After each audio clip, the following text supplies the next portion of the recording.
Hi, this is Brandon I. Brooks, Managing Editor with the Los Angeles Sentinel and also the LA Watch Times. It's my absolute pleasure today to be here in Manhattan Beach, California for a historic and momentous day.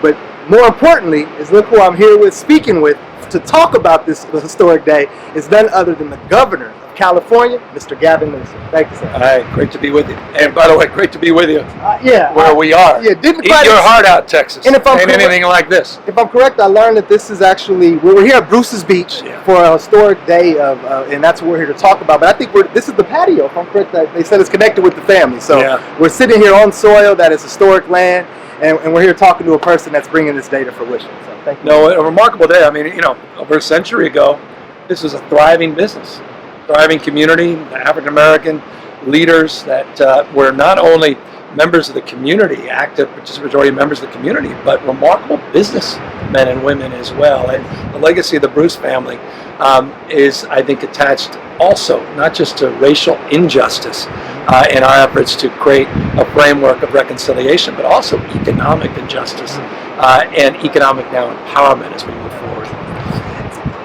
One thing about today is we know that Janice Hahn, from a local legislative level, we've seen an effort being put. It's been kind of an ongoing issue for the last few years, and we've really seen, California Senator Steve Bradford step up, and Supervisor Janice Hahn, Supervisor Holly Mitchell. But to see you step in the fray and really bring this, today is here, and you're here bringing it. Tell us, how did you get involved and really sparked your interest to say, let me step in? Honestly, no exaggeration. For years and years and years, I've been trying to reconcile my own mind, my responsibility, not just as governor, but as a guy who's a fifth generation Californian. I love this state. Everything about this state. I mean, we're hardly perfect, but the state's a special place, but we got to do more and better. And I think about it often. Last year I signed that reparations bill, which was important, but I was left honestly a little wanting because all that did was symbolically express an intention and a point of view, and there was some expectation that this task force would adjudicate and ultimately recommend, but that's all we had done. Today is meaningful. It's moving away from symbolism to substance, and as someone, again, not just as a governor, I feel a great sense of debt and responsibility to what has occurred generations ago. I really do, because until we reconcile that, and until we make up for that in some way, shape, or form by simply acknowledging or expressing ourselves more substantively like we are today, then we're never going to achieve our ideals. And this is a country built on ideals. We didn't inherit anything except just an idea. And in order to advance that, we just have to do more and do better. And this state has a responsibility to do more and better. And it seems as California right now is on the leading fronts of even that specific term. I'm not sure if this would qualify exactly as reparations, but kind of under those guides. But what do you have to say about it? Because we see California Secretary of State Shirley Weaver is pushing forward that, and as you said, you signed the legislation. Where are we kind of on that front? I think California is leading the charge for that. But reparations as a whole, how do you feel about it? Some people, when they hear it, they shut down. They shut down. And good people. I mean, I have a lot of progressive friends that shut down and say, hey, that's like going a bridge too far. What do you mean? What are you going to take away from it? And it could be black or white. It's not just, we assume that we say maybe all black people think that they want reparations, but not every black person wants it. So no, and that's why our reparations task force also is echo to what happened with Japanese internment, and what obviously happened to the First Peoples, Native Americans. So look, it's a broader conversation, and the good news is that conversation is happening anew.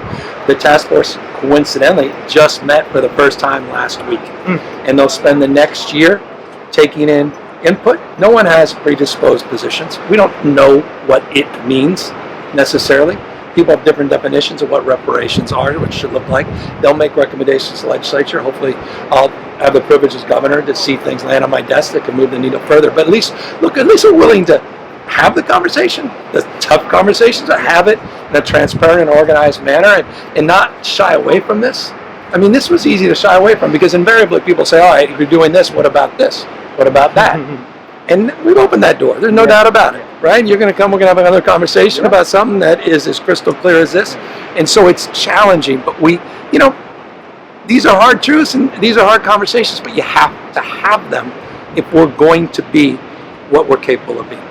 You've just come through a recall stop beating the recall. And congratulations on that. And we do appreciate your leadership for Californians and Angelenos. But tell us about, now that you've kind of gotten through this foggy period, moving forward, what are your goals and what do you want to make sure that Californians and Angelenos know is your focus and that you're saying that we know we're dealing with COVID and homelessness, a lot of things, but all those pre-existing conditions, even before COVID, as you say, homelessness and housing affordability, the educational disparities, it's not just the achievement gap, it's the opportunity gap. People aren't left behind, they start behind, and beginning at the beginning to address those issues in meaningful ways, focusing not just on income, but wealth inequality, which is a big part of this conversation here today. Look, all those things are front and center of my consciousness, including climate change, environmental justice. That said, here's fundamentally what I learned from the recall is time is constrained. Man, there's a sense of urgency. Yes. The sense of urgency, desperation people have. They want to see and feel progress. And I think right now we're living in a time where there's so much distrust of institutions, private and public, politicians of all political stripes, a whole generation of people that are growing up with extremes, extreme weathers, extreme xenophobia and nativism and racism and the extreme politicalization of every issue and people that can pull the Band-Aid off and make it okay again like Trump to shove again. This is a profound moment, man. And so I said it on election night, democracy is not a football. It's more, I don't have a good answer about what it is, but it's more like an antique vase or something. Man, you drop it, it goes in a million pieces. This is a vulnerable moment. So I feel a deep sense of responsibility to accelerate change, to take more risks without being reckless, and to do the kind of things we're doing today with pride and conviction. Not doing this in my office, not trying to walk away from reparations because it's hard, but because this is a special place and this is an important moment.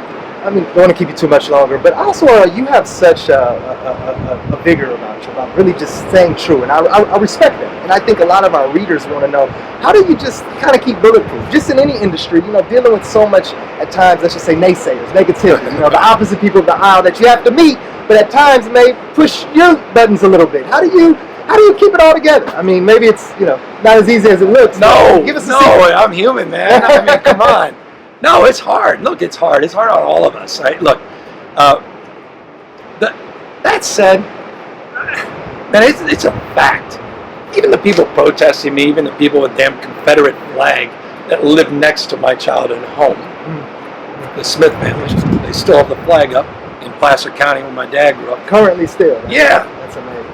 But, I know the family. They want to be protected, they want to be respected, and they want to be connected. And we all want to be protected. Protected from COVID, protected from disease, and protected violence. We all want to feel respected, our voices heard, they matter, and we all want to feel connected to something bigger than ourselves, the church, whatever it may be. So there's some universal truths. We want to be loved, we need to love. And I focus on that, even when someone's yelling, right? Like, there's, underneath all of that, man, we may have some fundamental differences over here, but we have some fundamental values we share in common that are just not just more, they're exponentially more in common, those values, than our politics would suggest, and those that are literally out there intentionally trying to divide us. To kind of wrap it back up again with Bruce's Beach, how was the meeting with the family and just kind of seeing that joy and kind of understanding what it really means to the people it affected firsthand, not only a community like us, but directly the family? I love that you use the word joy, and that's what you saw. I love that. I love joy. Right? You can't legislate joy. It's not a bill you can pass, man. It's like a sense of spirit, a sense of pride to be here. But also it was profound because, you'll never make up with the generations that were lost. We were the great-great-grandson. What could have been, right? We don't know. But we mark a present and hopefully a more and brighter future. But I think what mattered to me was not just their joy, but what this could mean for other families as well. Because I really do. I'm not kidding. I think this will be catalytic. Like, we're not dreaming, we're doing. We just did something important. This is a national, that's what I talked about. This is a national story with international implications, just because I feel like California, you locally, we're really setting a precedent. It's stepping up. And then when you think of California, like when you're an outsider, you think California? this is as good as it gets. You want to talk about the most valuable property in the world. Some of the most valuable property in the world is right here. You know, that God only created a certain amount of acreage. And so, you know, this is one of those spots. And so for me, this is sort of quintessential California as well. And it's an expression of what I hope is California leadership and America's coming attraction.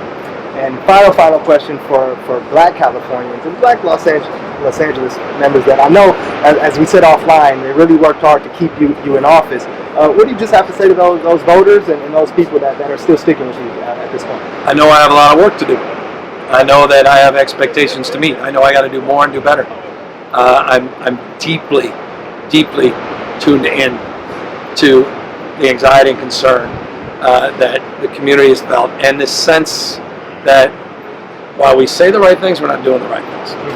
And I heard that over and over and over again. You know, it's nice that you say this, nice that you sign this bill, but you know what? The scale of what needs to be done for our community is not being done in Sacramento. And I heard that. I mean, I appreciated the support, but I'm deeply humbled and mindful that we have an enormous amount of work to do. I don't want to overpromise, but man, today we did something important, and not just here. I signed some police reform bills and decertification and more record keeping and modernizing training for our police officers. We have the most progressive use of force law that we did over a year ago with Dr. Weber. I'm proud of the people I've appointed to positions of real power, real influence from the Supreme Court, the head of the California Air Resources Board, the chief law enforcement officer at CHP, African American women, and of course, Dr. Weber herself. I mean, we have more work to do, but man, I'm mindful that we're here in a special place, in a special time, in a special state. Well, I just want to say thank you, Governor. We appreciate you making yourself available to us, and we definitely will keep our eyes on you and what you're doing. But again, today we want to celebrate and bring this day with you. So thank you for your time. It's good to be with you. God bless you. You too, man. Thank you.